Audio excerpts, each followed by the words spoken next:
You're listening to the Digest This podcast, and I'm your host, Bethany Cameron. What in the world do I eat when my stomach is in a flare? Guys, this is a very highly requested and long-awaited bite of knowledge. So today I'm going to be sharing foods that I consume when my stomach is in a flare-up, and also the foods that I avoid when my stomach is in a flare. You guys always ask me on Instagram and send me messages, and I'm so sorry it's taken me this long, but I know lots of people have been waiting for this. So that's what we're going to be talking about in today's bite of knowledge. So stay tuned. It's going to be a good one. I've got a recommendation that not only will add sweetness to your life, but also add loads of health benefits to your body. Manuka contains powerful nutrients to support immunity and gut health.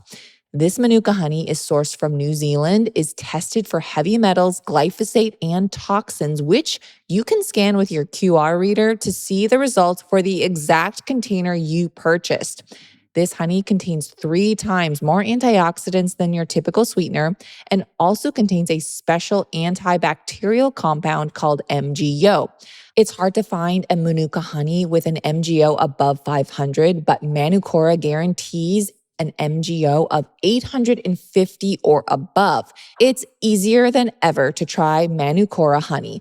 Just head on over to manukora.com/digest to save $70 on their starter kit, which comes with an 850 plus MgO Manuka honey jar, 5 honey travel sticks, and a wooden spoon, plus a guidebook. Go to manukora.com/digest to save $70 plus $25 worth of free gifts. That's manukora.com/digest. Okay, first of all, when you ever say to someone, I'm in a flare right now, tell me if this is like their typical response. What's a flare? Like, I get that all the time. Even people on Instagram, they're like, what do you mean a flare? Like, what is a flare? And so if they don't know what a flare is, they just don't get it. So I know I'm preaching to the choir here. But also, for a lot of people I know, a flare isn't just like one day or like a few hours. Like, I have been in the past, I've been in like a month, 2-month long flare. Like, that's how serious it is. So when people just don't understand, oh, IBS, stomach issues. Yeah, I ate something and my stomach felt a little queasy, or I had gas that time, I ate that too. I'm thinking, oh, lucky, because if gas is the only thing that I'm experiencing, then that's great. But when your stomach is in a flare, I mean, there could be many reasons why. It could just be that you're stressed, honestly. I feel like that's pretty much my main reason today. Thankfully, my gut is doing so much better, but the stress level, you guys, is insane. So whether you're stressed, whether you ate something bad, I will admit sometimes my husband and I will eat something and it's probably something I shouldn't have eaten. We went out to, I'm a little embarrassed to say this, but we made a really bad decision. This was like a couple months ago, and we went to this Chinese place, and I was like, yeah, like my husband wanted Chinese, he was craving it, and I was like, okay, we'll get some for you. I'm like, I'm probably not gonna partake, but we went there, and it was sus. It was a little sketchy. Okay, so, but he just wanted Chinese. Sometimes you just get that, and I ate a few things off of what he ordered because I thought, well, my stomach's been doing good. Like, I could probably handle it. That was like the stupidest decision I made. And I mean, not only did I get like sick and I was like horrible for like 3 days late after, but my husband actually got sick too. Like, there was something at that restaurant. So no more Chinese for us. And it's not like I even ate anything like glutinous or like questionable. I was like, oh, I'll just have some veggies, like whatever was in the sauce. Look at you guys. So, I mean, good news is that I've been feeling great and good enough to really explore and experiment, but I need to know my boundaries too. I know I went off on a tangent here, but whether it's something you ate, whether you just didn't chew properly, that can happen to a lot of people. And there's just whole food particles stuck in you. And maybe you have diverticulitis. There's so many reasons. I'm not going to go into that. It's not really what today's topic is about, but you get me. there's many reasons you can get in a stomach flare, and it could be for a day, it could be for weeks, it could be for even months. So my go-to Greek yogurt is like my saving grace. For those that can't have dairy, you can try coconut yogurt, though coconut yogurt is there's like very few brands that are actually clean without gums and flavorings and all that crap in it. I love coconut coal. I know it could be a little pricey. And also, coconut coal is very rich. And as in actually any coconut yogurt, coconut in general, it's very good for you, but it's very rich. So like a couple tablespoons is pretty much like all you should be eating because you'll be running to the restroom, So eating a couple tablespoons of coconut yogurt probably won't sustain you. So if you can't do dairy, just omit the dairy. But I love good quality Greek yogurt. I think that is great. And it has obviously a protein, which contains all 9 essential amino acids. Not all protein is created equal, but Greek yogurt is a complete protein. It also has probiotics. So that really helps me as well.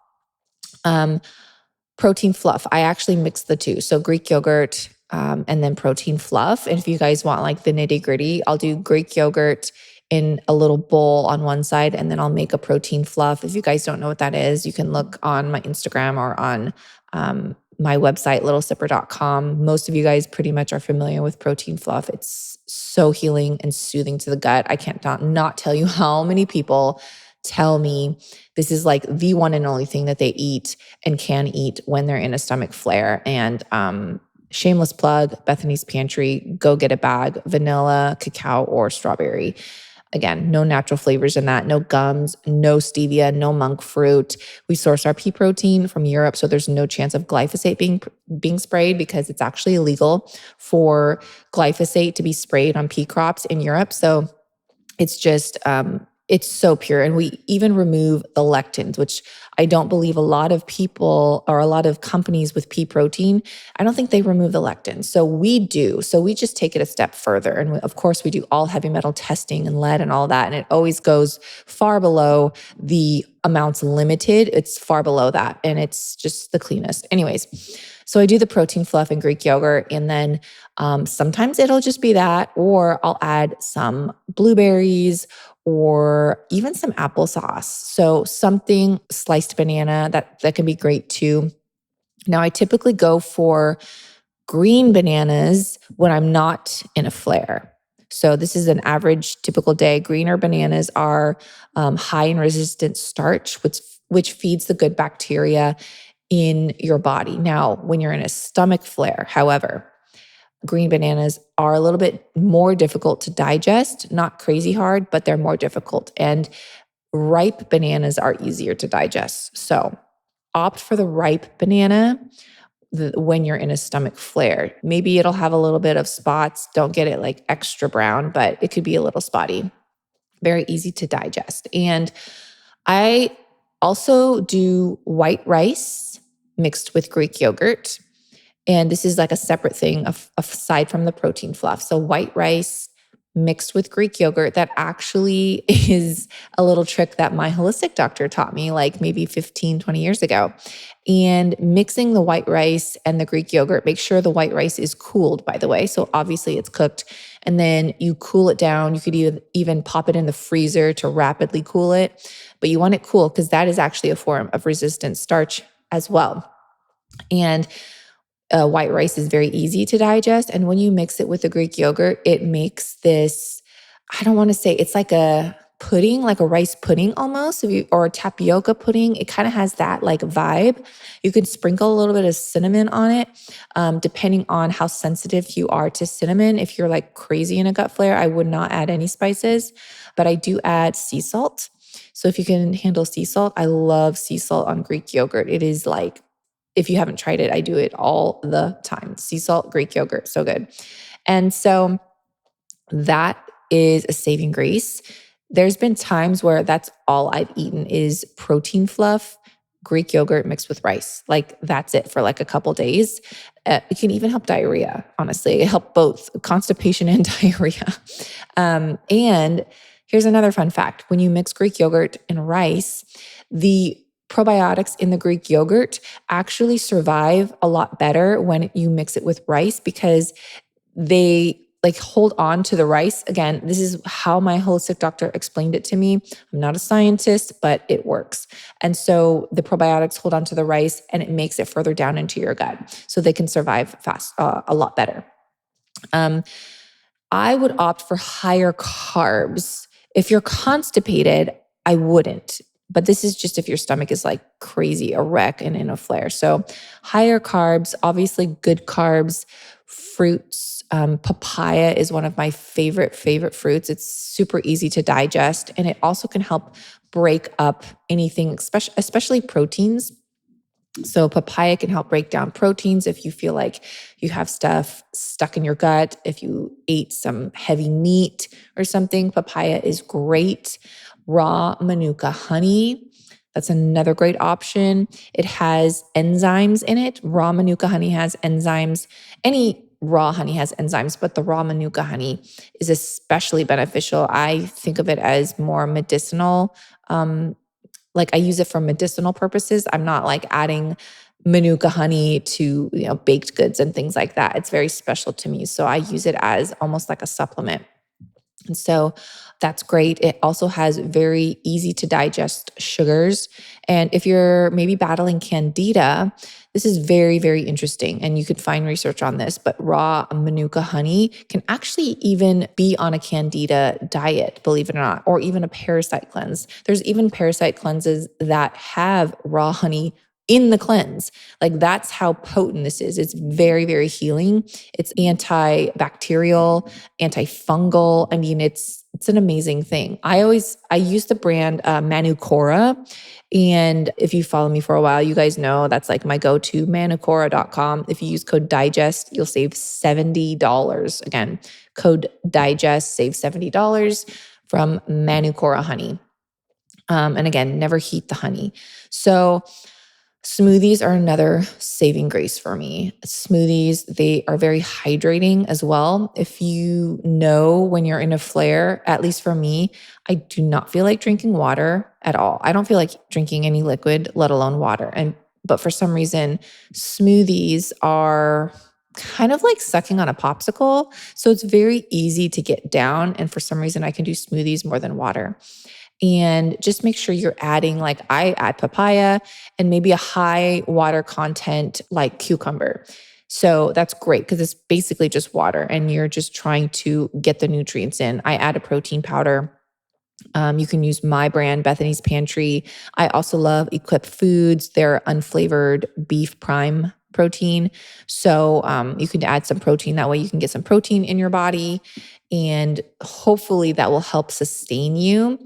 And again, with the cucumber, just a side note, I'm always telling people skin the cucumbers because cucumber skins can actually irritate the gut. So when preparing cucumbers, you skin them. Obviously, you wash them first, then you skin them, you slice them, and then you pop them in the freezer in preparation. And then once they're frozen, you can pop them in your smoothie or do it room temperature. It doesn't matter, but it'll be more of a slushy than a thick smoothie. Definitely don't forget your electrolytes. I am always taking 1 packet of electrolytes every day. I always get the unflavored Element. I've been using them for, 3 years now. The raw unflavored, there's no stevia, there's no maltodextrin, there's no natural flavors. It's just 3 ingredients, salt, potassium, and magnesium. And so that's just my go-to. They do have other flavors, but I always recommend the raw unflavored. But if you are someone that needs something a little extra, they do have flavored versions. Just a note, it does have, the flavored versions do have stevia and natural flavors. So if that's okay with you, again, I just prefer the unflavored, as you guys know, but to each their own. But just make sure you're getting electrolytes because you can be very depleted depending on your situation in your flare. Maybe you have a lot of diarrhea. So you should definitely be hydrating. So it just depends, but bone broth, that's another one. Obviously, there's tons of protein in bone broth, and it's basically you're just like drinking liquid. So it's really, really easy to get in those calories and get in some nutrients because obviously you're just drinking bone broth. I like naming brands sometimes just because it's helpful. You don't have to use what I use, but I like Bonafide. I know the owner of the company, and like they're legit. They don't cut corners. They don't use, surprisingly, get this, you guys. I actually had the owner on the podcast recently, and she was telling me, her name is Sharon, and she's telling me that a lot of bone broth companies cut corners, and they're using bone broth concentrate, which is a powder, and then they mix it with water, and then they box it up and they put it on the shelves. Well, Bonafide does not do that. So just quick shout out and thank you to them for going the extra mile. And they're literally simmering bones for at least 18 hours. That's the minimum they simmer the bones in filtered water. Thank you.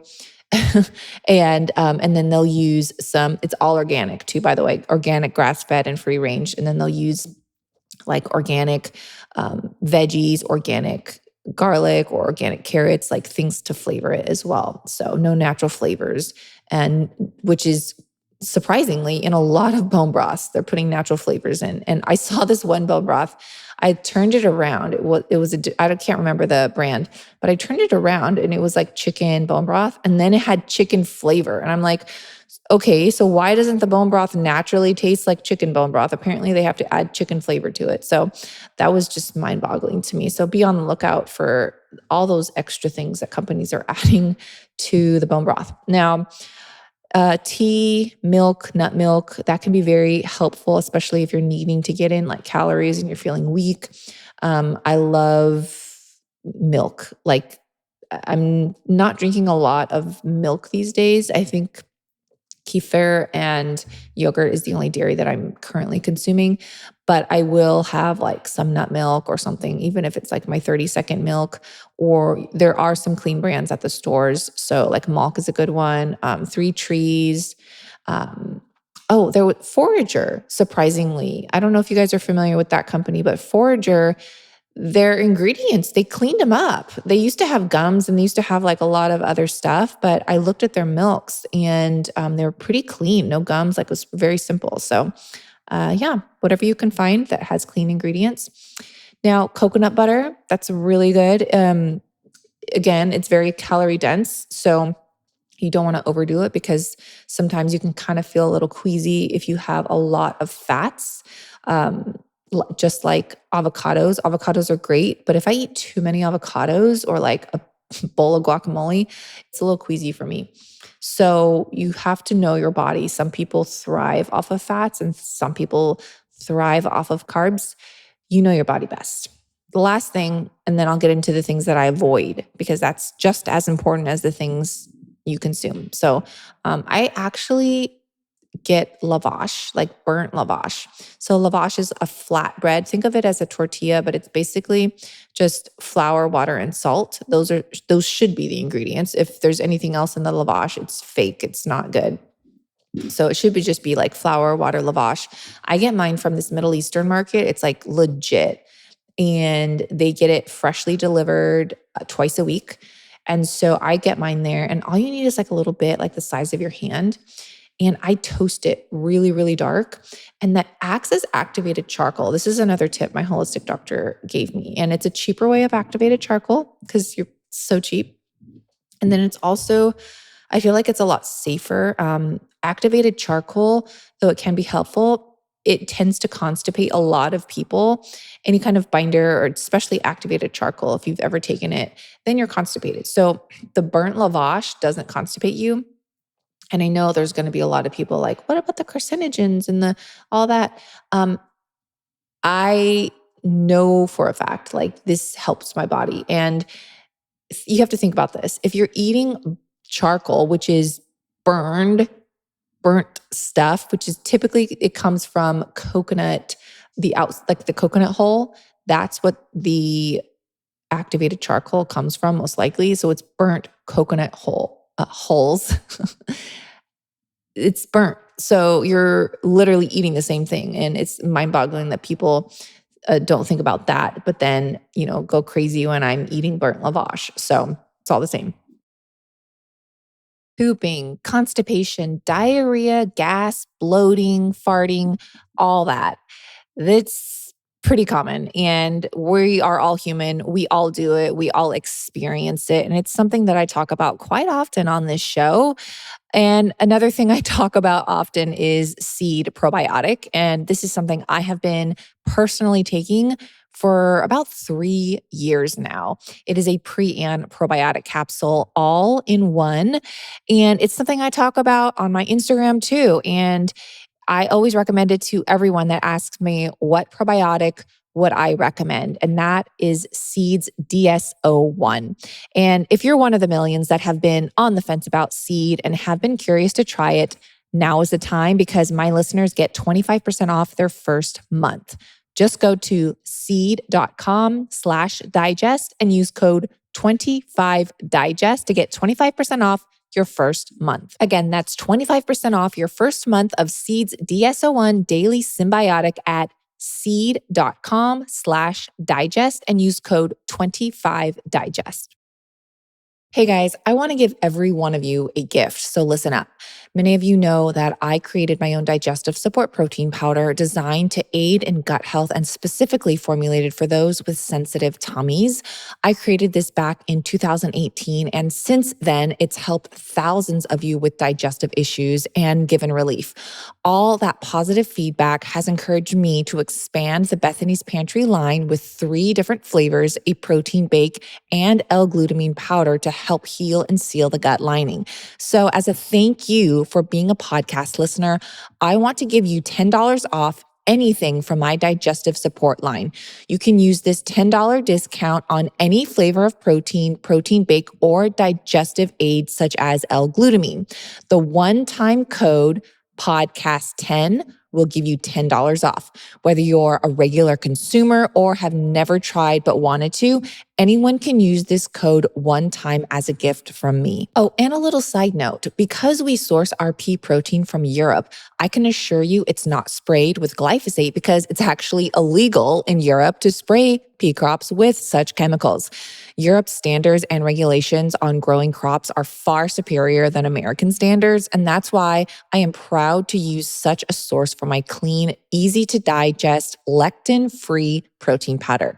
Go to bethanysPantry.com, which is our new website, and use the code podcast10 for $10 off anything. Again, bethanysPantry.com, and then go and use the podcast 10 code and you'll get $10 off.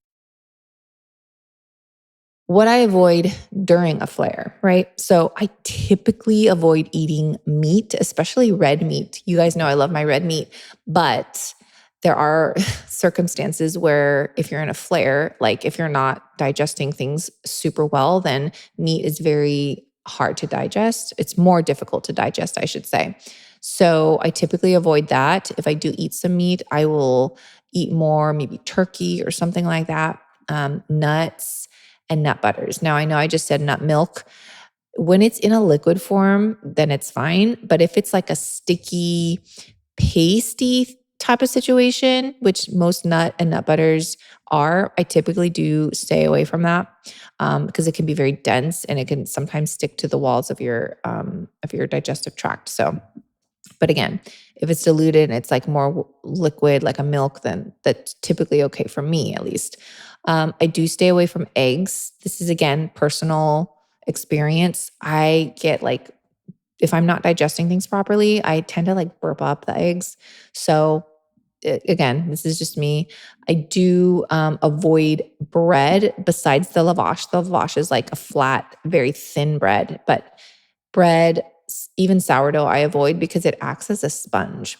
So it's completely, the structure is different. You really have to think of the texture and structure of the food. I know people don't really think about that, but you do have to think about it. And if you've ever put bread, whether that's sourdough or any other type of bread, if you've ever soaked bread in water, what does it do? It just absorbs it and acts like a sponge and it becomes kind of gooey. So that's what it's doing inside your body. That's what it's doing inside your digestive tract. So you have to think about that. So I don't really want gunk and goo in my belly when I'm already having issues, right? I do avoid spicy foods. So any kind of spice, I try to avoid. Onion and garlic, I typically avoid when I'm in a flare, unless it's in bone broth. I don't have like the major issue, but if you're adding these like fresh onion, fresh garlic to things, it's probably best to wait until you're not in a flare anymore. And then last but certainly not least, this may be even the biggest food category that I avoid is vegetables, cooked or fresh. I don't care if they are it doesn't matter. I avoid vegetables when I'm in a flare. And I still don't eat a lot of vegetables today, honestly. I think they can be very high in a lot of things, which I won't go into today, but vegetables are very hard to digest. So I always opt for fruits instead of vegetables. So anyways, I hope this was very helpful to you guys. And again, what works for me may not always work for you. So keep that in mind. And what works for you may not always work for me. I just wanted to share what I do in a flare that maybe it could help guide you, and maybe you can just try it and see, because some people just need a little bit of guidance and ideas and maybe just reassurance. So anyways, thanks for listening, and I'll see you guys next time. Thanks for listening to this episode of Digest This. If you enjoyed this episode, please leave a review in your podcast app to let us know. If you're ever wondering how you can support me and this podcast, sharing it with your friends and family is the best way. This is a Wellness Loud production produced by Drake Peterson and edited by Mike Fry. To check out more shows by my team, go to wellnessloud.com, and to email the show, message us at digestthispod@gmail.com. See you next time. The content of this show is for educational and informational purposes only. It is not a substitute for individual medical and mental health advice and does not constitute a provider-patient relationship. As always, talk to your doctor or health team first. Are you ready to rock middle age? I'm Dr. Tina Moore, Gen X truth teller and holistic physician. On the Dr. Tina Show, one of Apple Podcast's top alternative health shows, I share what actually works for metabolic health, hormones, and strength, backed by decades of clinical results, not trends. From loving the gym and hitting your protein goals to peptides and microdosing GLP-1s, it's all done the right way, not the hype way. Because menopause doesn't have to suck if you're fit. New episodes every Thursday, produced by Drake Peterson and Wellness Loud.